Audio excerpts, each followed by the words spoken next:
हा मी स्वतः बघितलं. आम्हीच ॲम्ब्युलन्स नाही केली कवर केली.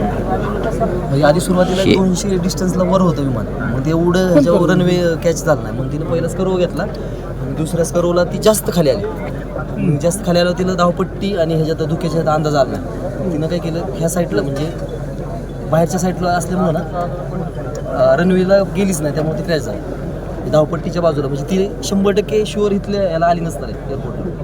त्यामुळं धावपट्टी आणि बाजूचा इतर एअरपोर्टच्या धावपट्टीवर आलीच नव्हतं विमान. धावपट्टी पलीकडे 50 मीटर पलीकडे राहिली.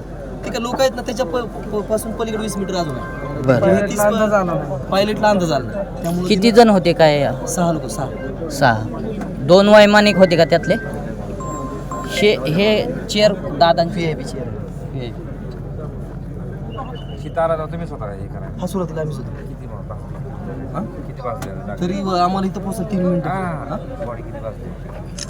नाही काहीच म्हणजे डिझेल टँक ओढत होता ना, त्यामुळे काही करता आलं नाही. डिझेल नाही म्हणत किती तसं काय इथं डॉक्टरसारखं आपण एवढं 100 पण काही होप्स नव्हते. काही होप्स नाही. पण ती गरम असते म्हणून त्यात VIP आपलं SPUG उद्यापर्यंत त्यांनी हात लावला मला बॉडीला कॅच पण करणार नाही. स्किन वगैरे सगळं लूज झाले. बॉड्या कुठं नेल्यात सर?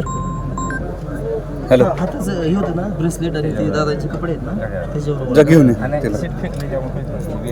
नानांना सांग त्याला सेफ गार्ड असतं ना, सेफ गार्ड आहे ना, त्याच्यामुळे डिस्टन्स 30 ते 50 मीटरपर्यंत उडून जाते चेअर.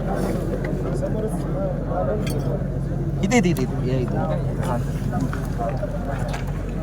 थोडं रक्त नॉर्मली झालं काय कपड्या जसं आहे ना तसंच.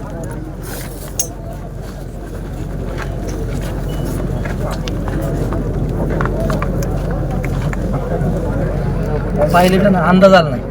न्यू पायलट असतं ना